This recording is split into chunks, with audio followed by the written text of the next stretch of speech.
It's time to present Scott DuPont to bring you another episode of Finance Your Movie with tips and strategies to help you get your money to tell your story. It's time!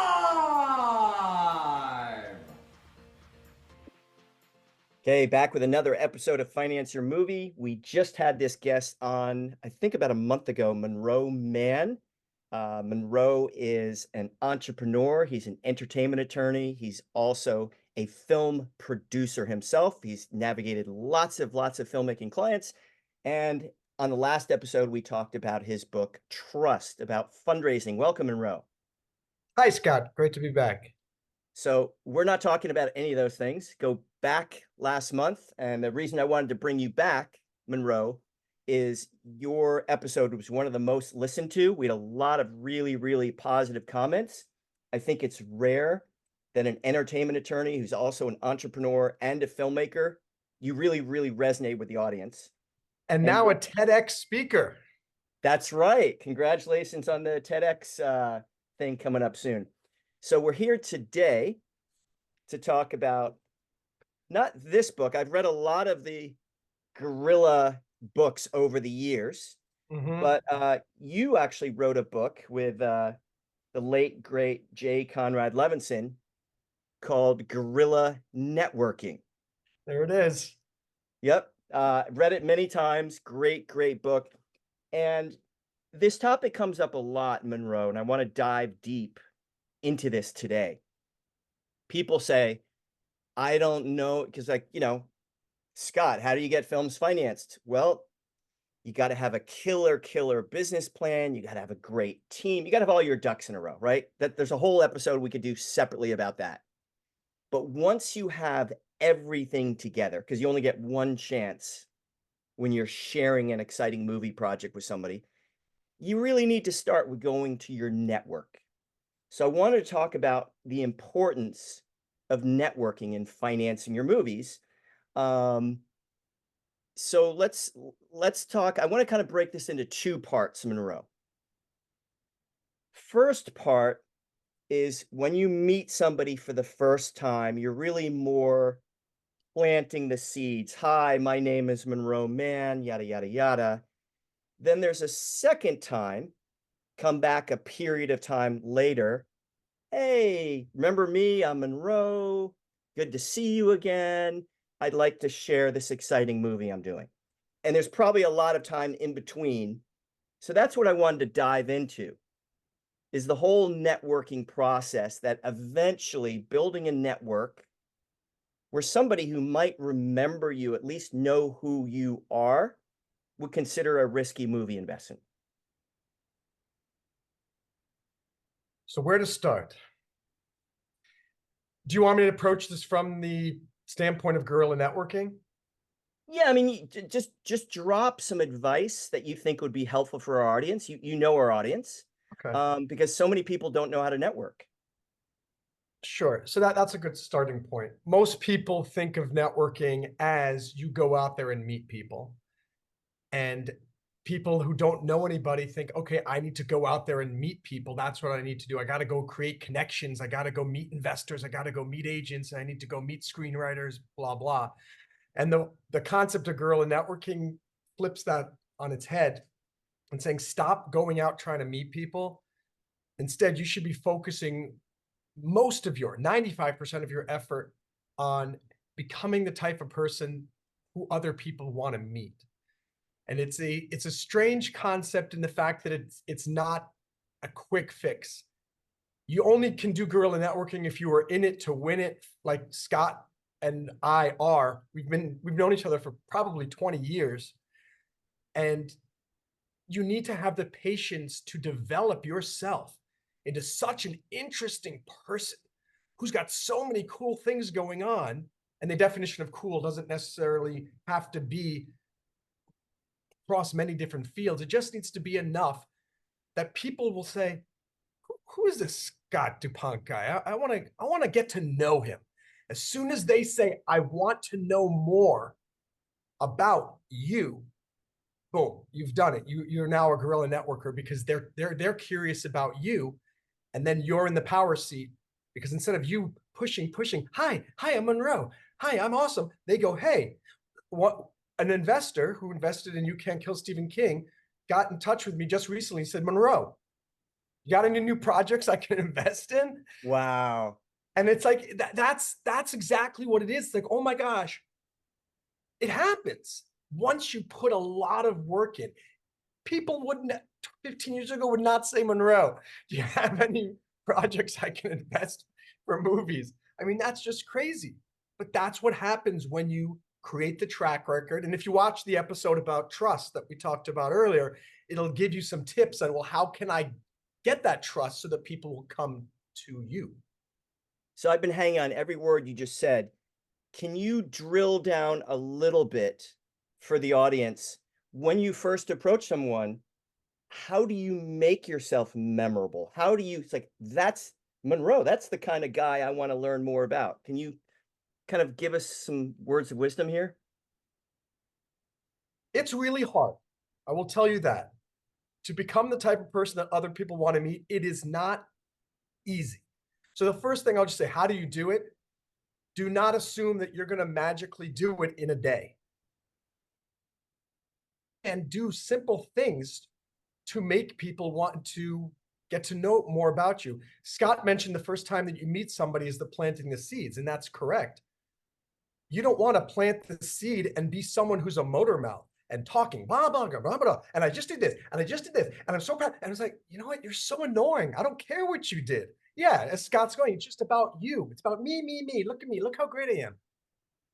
In How to Win Friends and Influence People, I think that's the book that this technique comes out. Talk about the other person. Show the other person that you care about what they are doing. And because everyone has an ego. I think Scott's showing it up right there by Dale Carnegie. And it's an old book, but I read this book once a year. It's that powerful. I'm glad you mentioned that. That's another tip. When you find a great book that really helps you a lot, don't just read it and put it on the shelf. Keep it there and go back to it every year, every 2 years, because you're not going to read it through the same set of eyes because you're a brand new person a year later. If you're applying all these concepts you're learning from Scott's podcast and from what I'm telling you, a year from now, you read the same book, you're going to go, oh, now I get it. Oh, I didn't see that before. But going back to specific things that you can do, pick somebody that you want to meet. In the filmmaking world, an example I use in the book is Steven Spielberg. Don't try to meet Steven Spielberg. It's not going to work, really. It might. But the odds are he's got 5 million other people who are trying to meet him. Instead, so you know what? I'm going to pull back and just ask myself, what type of person does Steven Spielberg want to meet? And maybe you'll do research and you'll find something very specific, but let's say it's just in general, somebody who has an amazing screenplay that has the backing of a number of people that's won an award, something like that. You can't just say, oh, I've got a screenplay that Steven Spielberg likes. You're a nobody. So am I. So is Scott. We're all nobodies in the big scheme of things. In the eyes of God. My point being is try to think of what's going to make that screenplay pop as something different. You can still do traditional networking and send your screenplay to Spielberg. But he's got 1.5 million readers who are looking through all these screenplays. They have maybe 3 minutes that they'll read the first 2 pages. Okay, make the first 2 pages incredible. Include a cover letter from Tom Cruise, or have it pre-vetted by having an attorney call on your behalf to the agent and say, hey, my client just sent this screenplay to, you want to interrupt, Scott? Go ahead. You just brought up a very, very good point, and this ties into networking. So Spielberg, his readers, he has 2 or 3 readers. He's got 3 gates. You can't even get to Amblin Entertainment once you get through the Universal Studios gate. There's 2 or 3 gates you got to get through to get into Amblin. I tried once, couldn't get past the 3rd gate. But you just said something brilliant. Do something creative where if you know Tom Cruise or somebody like a Tom Cruise, to write a cover letter, because I would think, And I don't play in that world where I'm trying to get a $30 million film funded by a big studio like Universal Studios. I would think that, hey, Tom's in Steven's network. Steven and Tom are buddies. They've done a couple of films together. If Scott knows Tom, hey, kumbaya, this is kind of the network. I might put this script to the top of the pile, or I might take extra time looking at this, right? 100%. And that's just the first level of it. Ideally, you shouldn't even be thinking so small. It should be, who does Spielberg want to meet? Someone who just won an Oscar, potentially. Who does Spielberg want to meet? Someone who's helping his daughter with math homework. Of course, he wants to go, oh, tell me why you're the best person to help my daughter study with math. It sounds silly, but you have to just think, who does Spielberg want to meet? That makes a lot of example sense. About Tom Cruise, you think, oh, but I don't know a Tom Cruise. That's fine. You do the same process. Well, how can I make somebody like Tom Cruise want to meet me? Oh, well, I've got to I need to be a part, I need to get cast in his movie. So who casts people in Tom Cruise's movie? I'm sure he has a go-to casting director. Okay, so what would make this casting director want to meet me? And it goes back and back. And you just have to think very creatively. And it's not about, well, I'm a great actor. That's why she wants to meet me. Everybody's a great actor. Yeah. And sometimes there are horrible actors who end up making millions. And I'm sure someone listening right now knows exactly what I'm talking about, where I'm sure you are incredibly talented. Who cares? That has nothing to do with whether you become successful in your chosen field. It's about, are you good at networking? And in this case, are you good at guerrilla networking? If you're not getting the opportunities you want, it's because you're not doing what is making these people want to meet you. Just an example, I've tried for 15 years to get a TEDx talk. And if for those of you who don't know, they have 40 million subscribers on their YouTube channel. It's a very competitive thing. Oh, yeah, yeah. Congratulations, by the way. Thank you. And it took 15 years because when I was applying, nobody wanted to meet me. Nobody wanted to meet me. But what I've done over the last 15 years, and my applications are better, my public speaking is better. I gave these amazing pitch videos that were rock hard, solid, amazing. Guess what? They're now coming to me saying, hey, we'd like to talk to you more. We'd like to book you. And I have this one that I did at TEDx NYU. That's done. And I have a couple more that are in the works. This would not be possible were it not for this concept of guerrilla networking. Whenever I get rejected, and Scott, you and I talk about this all the time, if you get rejected, why? Why did that happen?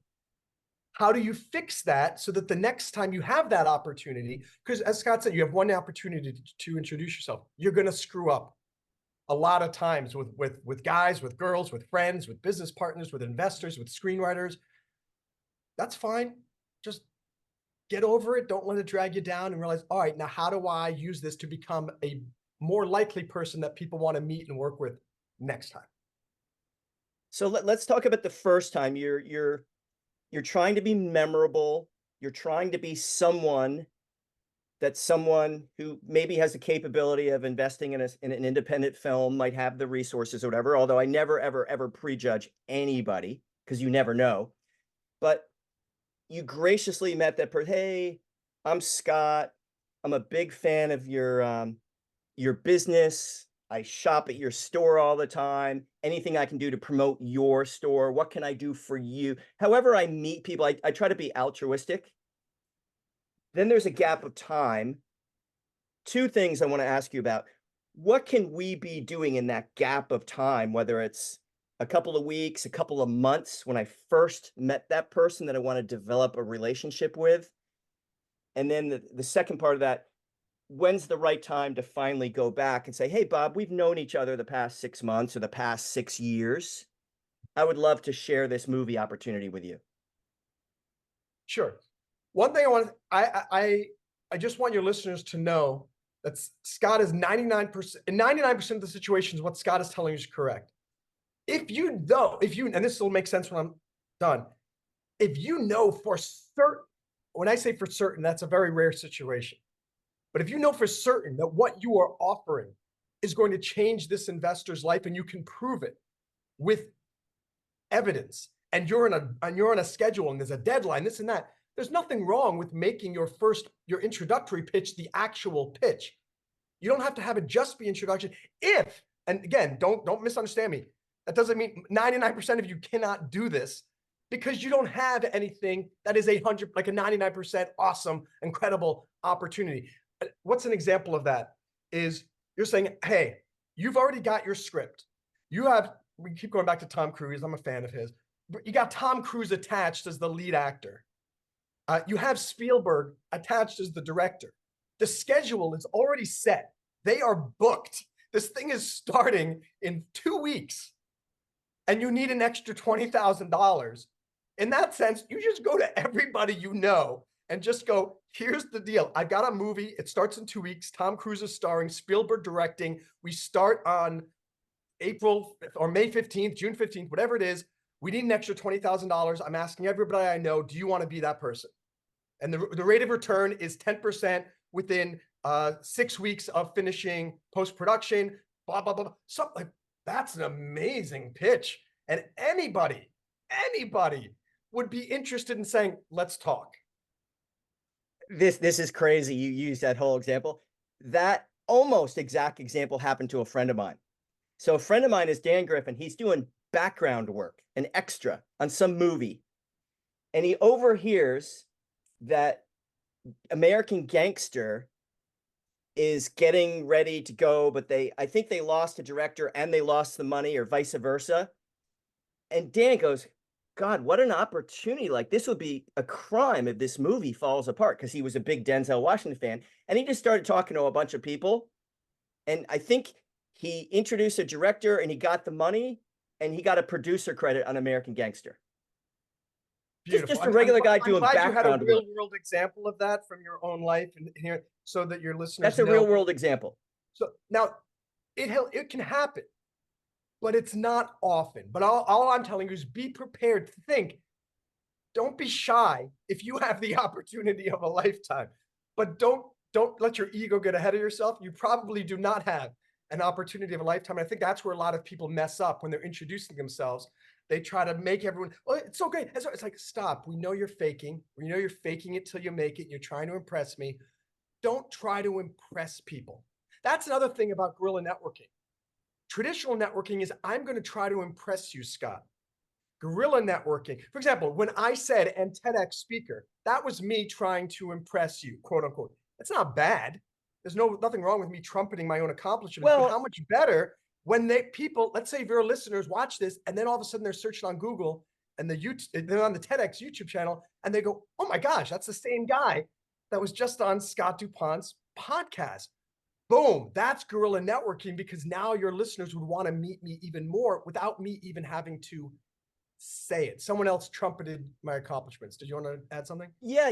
I think the thing here, I was one of the first phone calls, and I'm flattered because I was so happy for you when you got TEDx a couple weeks ago. You were the third. I think you're the second. You might think you might have been the second person, but I know you were busy. I'm honored. And I was thrilled for you. And when you just said it earlier in the podcast, I believed, because I know you, that you were stating that because you were proud, because you spent 15 years. It was like a dream, and you just wanted to share that. And the point I'm trying to make here, and I hope the audience will understand this, they should, and I want you to chime in. There's a big difference in going to somebody, because I'm friends with some investors of my movies. I hang out with them. They're my friend. They're people I know. And when someone finds out that like Jeff executive produced one of my films, they're going to be like, oh, I got a movie project. Like, you can see it coming a mile away. It's just awful. Yeah. So I want you to talk about approaching somebody like, hey, I got a movie project. Can you look at the script? Will you finance my movie? Versus what you're talking about in the guerrilla networking. So to answer that question, let me go back to the earlier question you asked that I didn't answer yet, which was when you do, which is what will happen in most situations. You're at a party or an event or this, that, or you introduce yourself, and you don't want to come across too strong as too eager, because it's what does it say? You can smell desperation, and it's not a It's a turnoff. It's a turnoff. So let's say you've made the introduction to somebody, an investor. What do you want to do in that meantime, but in that 6 months between, okay, I met this person, and okay, now I'm ready to pitch? First, keep your ears open, because you have to be aware. You're a salesman, whether you like it or not. That's what you are as an entrepreneur. So that's great. You're a filmmaker. You're not a filmmaker first. You're a salesman first. You're an entrepreneur first. So think about that. Think of your salesman ears.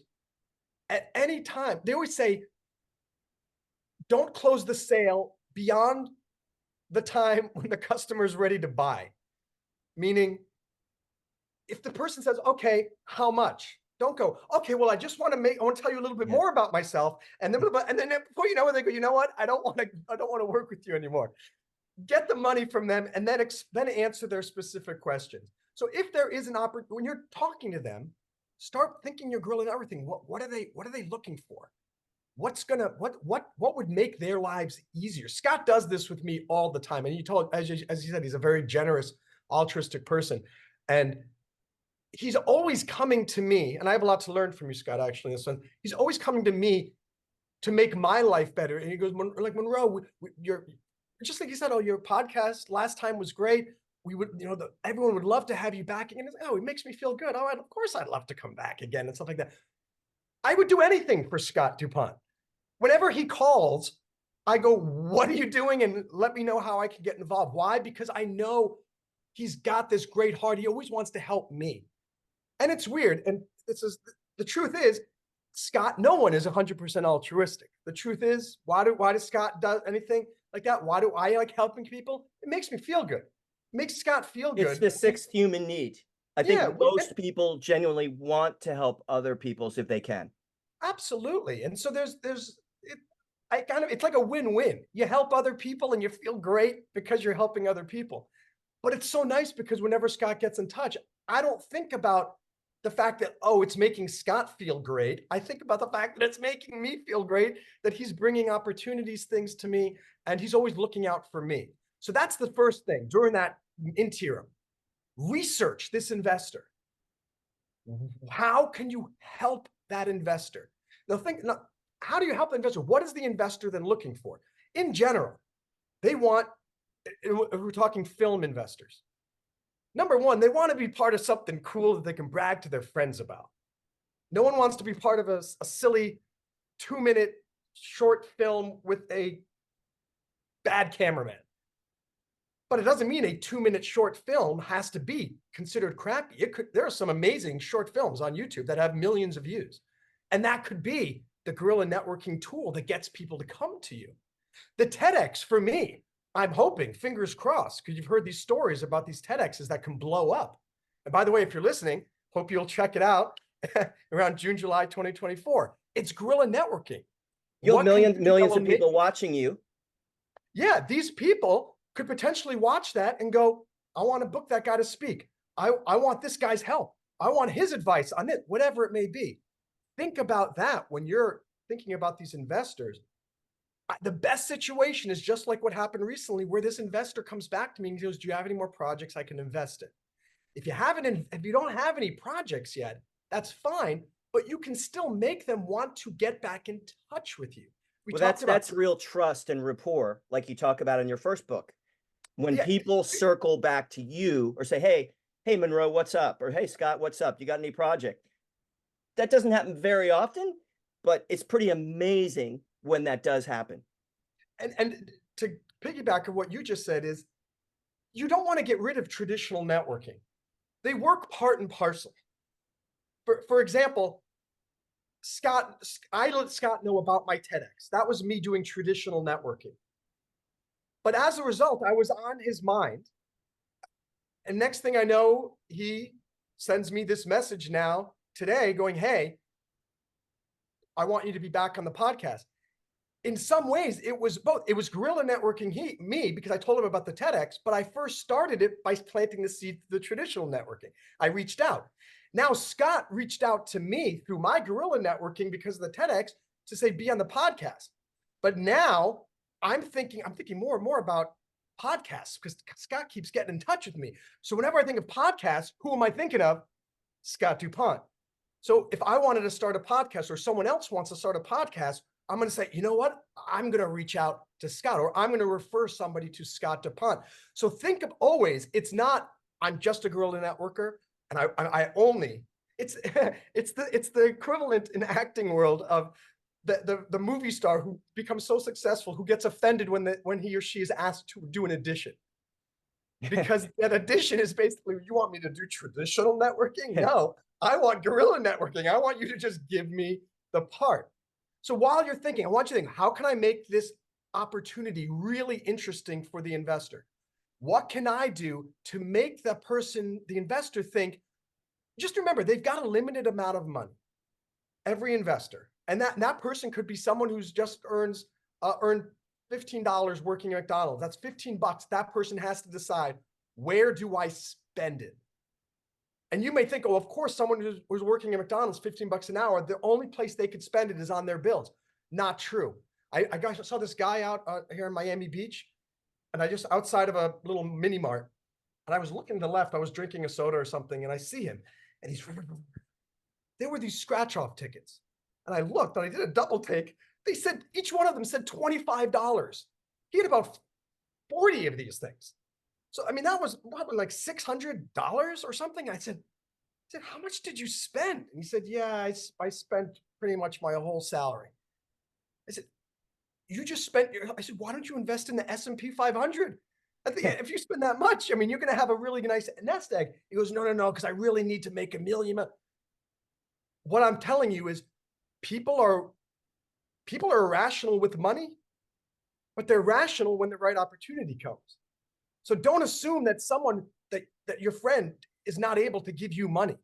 No, never ever prejudge anyone ever, because you don't know what's going on. They could have won. I had two potential investors. One had just won the $7 million lottery, and you remember, Monroe, when I was working on that project, I still am to this day. Ticket Trouble, a movie about the lottery.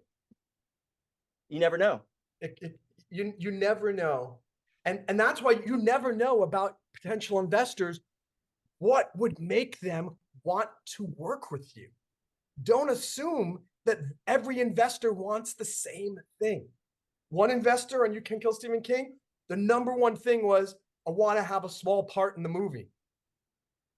Great.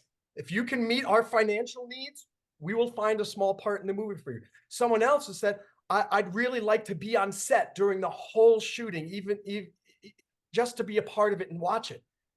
Happy to do that. Someone else said, I want my money back. This was a lender. I want my money back within like 6 months of the distribution deal. That was a tough one. And negotiating that, because that's scary. And this and that, I was good about it to make sure that it wasn't, but we faced a potential lawsuit at some point with some of the investors. And well, that leads me to something I want to talk about. We'll kind of wrap things up here in a minute, but you built this network. You're going back to somebody. You're talking about your movie. I want you to stress how it's got to be a win-win. Like you're trying to find out what the potential investor might excite them. Like, how important is it being a win-win, give and take? 100% win-win. And I would say the win needs to be, don't assume that getting money is your win. Because if the terms of those, as I just mentioned, I mean, face some potential lawsuits, that's in any business. I was able to negotiate out of it and everything's good. The lender was paid back in full, all good. But that I learned from You Can't Kill Stephen King, don't sell yourself short just to make your movie. In other words, if you are determined to direct it, you may or may not be correct in being firm. If there is no one else that can direct this film, then you be firm. And when the investor says, I'll give you the 50,000, but my friend needs to direct, don't cave just because there's money on the table. And so on the other hand, there are certain situations where a bird in the hand is worth two in the bush. If you have many other films in the pipeline and you directing this film is not the most important thing, the more important thing is maybe you getting established as a screenwriter. or you getting established as someone who's produced a successful film. Always discuss the pros and cons in your head. Be willing to negotiate, but not to the point where you go, I regret doing this movie the way that I did it because I sacrificed so much of what I never compromise ever. So that's what I would say. It win-win important. On one hand, yeah, be win for yourself. We just talked about that. Make sure that your investors are treated well. Give them regular updates and this is part of your Guerrilla Networking pitch. You will be getting regular quarterly updates. I will send you emails personally. Here's my cell phone. You can reach out. If you need to, I will go to the bank with you and show you what's in the bank account. Most of the people are scared that you're a total idiot or a complete crook, and you're going to take their money and just go off with it and do crazy stuff. It happens in every business. Well, especially if they don't know you. That's why going to complete strangers usually doesn't work out for indie filmmakers. Absolutely. And this is why it may be to your best. Don't try necessarily. And this is why Scott really helps people make films that are in, correct me if I'm wrong, under 500K? A million tops, but yeah, usually between 100K. 500K to me is the perfect sweet spot if you've got the right story, but up to $1 million. So why does Scott do this? Because he knows you're very unlikely to you're not going to go make a $30 million film as your first project. No one's going to give you that much money unless by some fluke, Tom Cruise is the lead, Spielberg is directing, and your job is really just raising the money. Well, in that case, then maybe they will, because the credibility is from these other people with track records. If you don't have the track record, the best thing to do is start on a project that's manageable. And it doesn't matter how many credits you have on it. Just make it a success so that you've got something that you can go back to.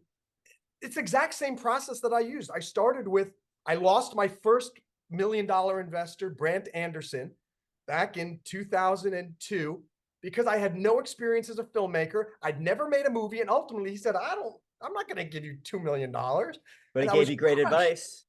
But it was great advice because I learned when I got back from Iraq, I'm going to go to film school, which I did.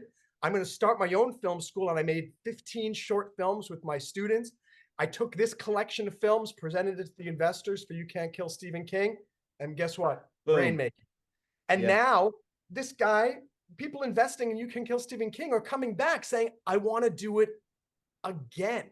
I know if I just took You Can't Kill Stephen King, if I had it, I'm just waiting. That's Guerrilla Networking right there. Because if I got, what's that?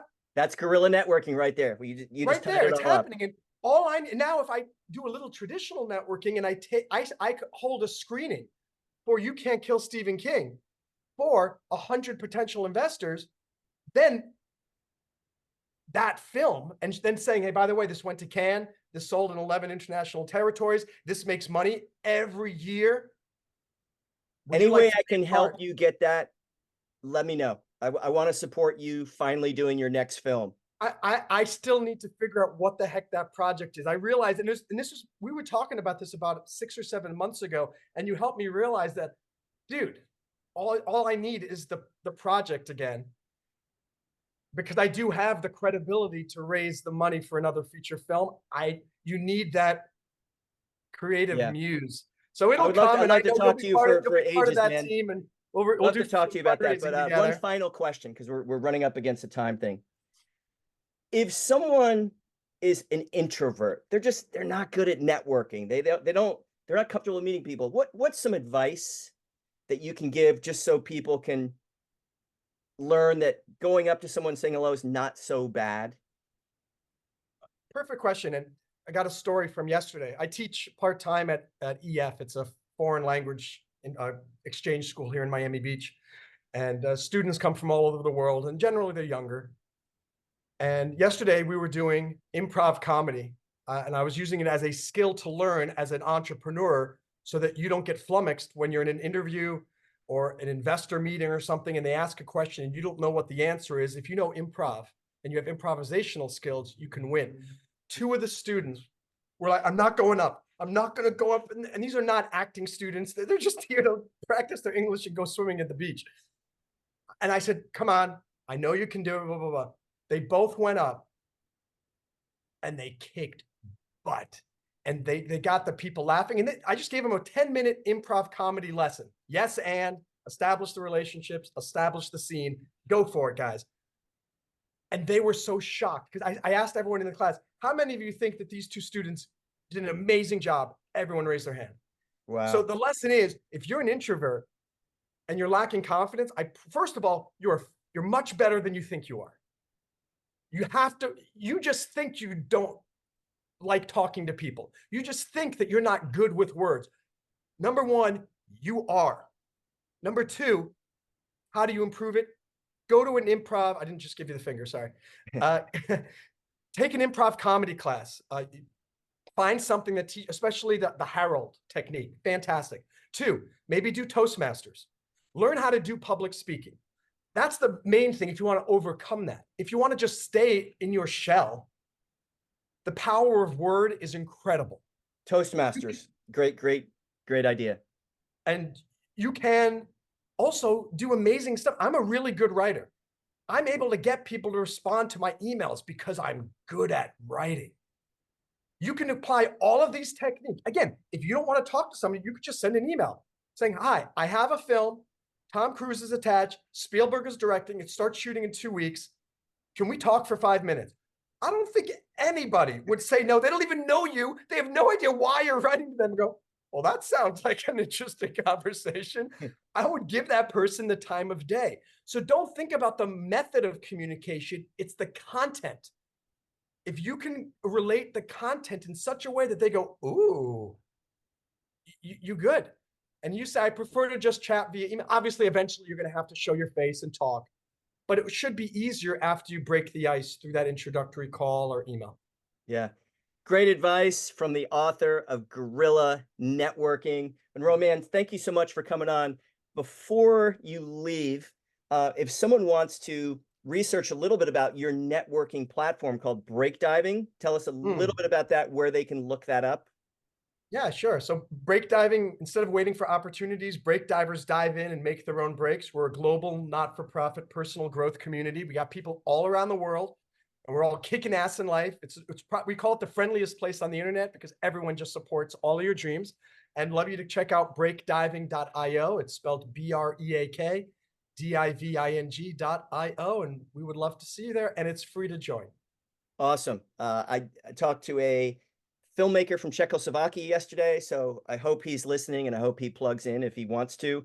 And what's the best way that people can contact or follow you? Sure. You could search for me on the internet. Just type in my name, Monroe Mann. Beyond that, you can visit monroemann.com. And yeah, I guess I'm on X now, they call it. And my YouTube channel, youtube.com/Monroe Mann. Awesome. Thank you so much, Monroe. Really appreciate your coming back. Love it, Scott. Thanks for having me. It's time! There's never been a better time to make your own film. And if you have a dream project you're excited about and 100% committed to getting it funded, go to financeyourmovie.com, click on the green telephone, you'll see our calendar and find an open spot. We'll do a one-on-one call, which will be the best hour you've ever spent getting clarity and strategy towards financing your movie.